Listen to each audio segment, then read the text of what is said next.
det er bare en speciel følelse, man får, når man står derude. Altså, det er sådan noget helt unikt. Altså sådan, man står ude, og man sejler ind over det store hav, ikke også? Og det er lidt ligesom om, at man er lidt tilbage i vikingernes tid og tænker, at hey, vi kommer sgu over til den anden side, ikke også? Det er spændende, og det er anderledes for altså mange andre skoler.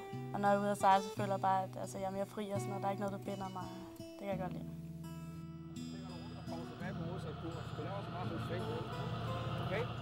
Her på Marstal Navigationsskole har vi jo en HF-uddannelse, som adskiller sig fra andre HF-uddannelser på den måde, at HF Søfart er en blanding af praksis og teori. Vi giver dem både en HF-uddannelse, men også en grundlæggende søfartsuddannelse i løbet af de 3 år, som uddannelsen tager her.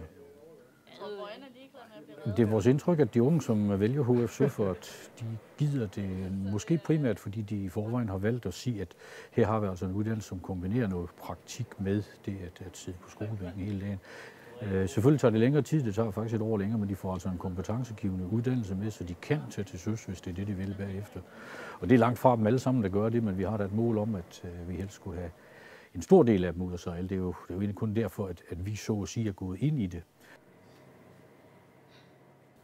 Altså, jeg skulle et eller andet, og jeg vidste ikke, hvad jeg skulle. Altså, gymnasiet var lidt for formelt, synes jeg. Altså, også fordi, at jeg har været vant til at sejle og sådan noget, også på efterskole. Og så var det meget oplagt at komme herhen. Og det er mange af mine venner, der kommer også herhen fra efterskolen. Okay, jamen lad gå agtertrossen. Lad gå fortrossen. Jeg vil gerne ud og sejle, fordi min far har taget mig ud lige siden jeg har været lille. Det har haft en stor indflydelse i mit liv. Og ja, det er det. Ud og opleve verden. Se nye ting. Opleve noget nyt hele tiden. Og så ud og også tjene udmærket penge. Det hjælper også lidt på det hele. Vi er nu på Marstal Navigationsskole, som er en først og fremmest en fagskole, men hvor vi så også har den her ungdomsuddannelse, der hedder HF Søfart. Og det, at navigationsskolen er en fagskole, det betyder, at vores primære mål er at uddanne navigatører til handelsflåden. Det er derfor, vi er her. Men udover det, så når vi har en ungdomsuddannelse som HF Søfart, så er det jo for at forsøge at skaffe de unge ind i erhvervet. Fordi vi ligesom alle andre erhverv mangler unge i øjeblikket, og derfor vil vi gerne gøre en indsats for at få dem tidligt, forsøge at præge dem i den retning, vi gerne vil have dem, og forhåbentlig også få nogle af dem til at tage til søs og ind i vores officersuddannelse. Så kigger vi lige, om der kommer nogle skiver, der gør der ikke. På HF Søfart gør vi det, at vi udover at vi selvfølgelig underviser de unge, det er det skolen skal gøre, så tager vi os lidt af dem på den måde, at det er jo ikke nogen kostskole, det er heller ikke en efterskole. Men vi holder øje med, at de passer deres skole. Hvis ikke de passer deres skole, så prøver vi at finde ud af, hvorfor de ikke gør det. Og vi har kontakt med forældrene, hvis de vil have det. Der er selvfølgelig også nogle af de unge, der er over 18, som selv kan bestemme. Men vi tager meget gerne imod besked fra forældrene og går ned og kigger, hvad lille Benjamin han nu har gang i, hvis de sådan ikke lige har hørt fra ham hele ugen. Vores skoleinspektør, han kommer også tit og snakker med os, og det virker faktisk som om, at vi på en eller anden måde slet ikke er lærere og elever, men bare sådan voksne mennesker og venner alle sammen. Ja, kom over. Det, der sker nu, det er, at vi skal lave en mand over bordmanøvren. Og Gorm, vi prøver en gang mere med at lave mand over bordmanøvren. Og Camilla, vil du smide nu over siden? Bare smide redningskransen ud.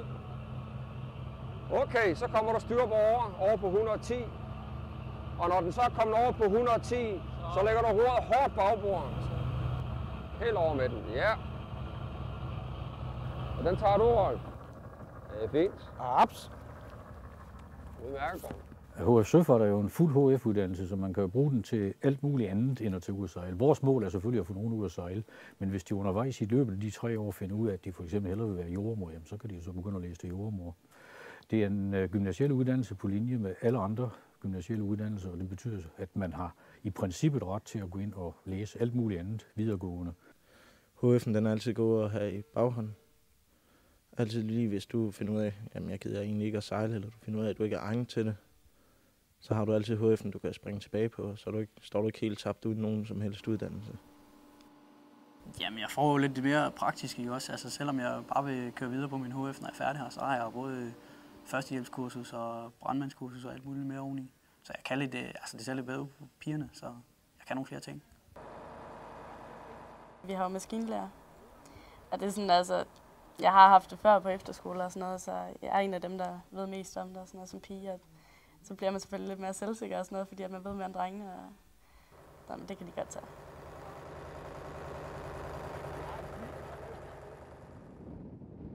Det er klart, at det, at Marstal Navigationsskole ligger på en egentlig ø, altså sådan en rigtig ø, hvor der ikke er broer til, men derimod færger, det gør selvfølgelig, at nogle af de unge de tænker over nu kommer jeg godt nok langt væk fra verden.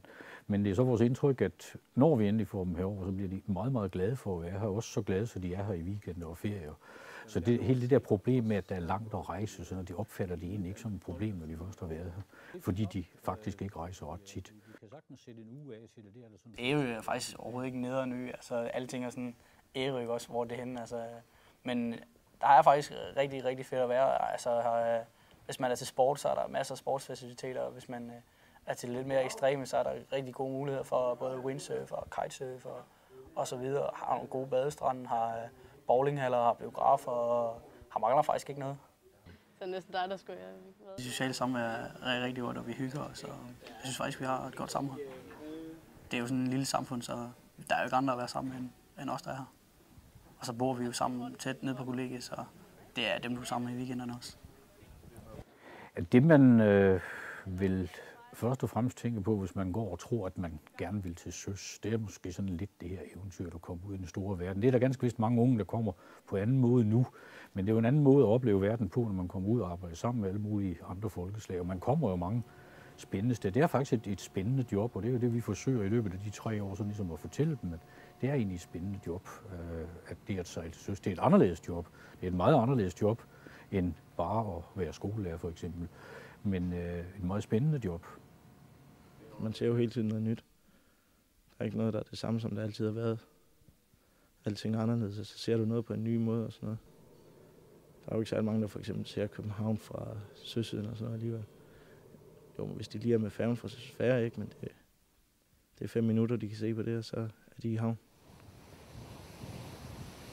Hvis jeg kunne få lov til at tale direkte med de unge rundt omkring, så er det, jeg vil sige til dem, det er, at hvis I tror, I har lyst til at tage til søs, eller I vil have en HF-uddannelse, hvor I kan være i et trygt, godt studiemiljø, hvor I virkelig har kontakt med jeres medstuderende, så skulle I prøve at tænke over en HF Søfart i Marstal, fordi der kan vi tilbyde de ting.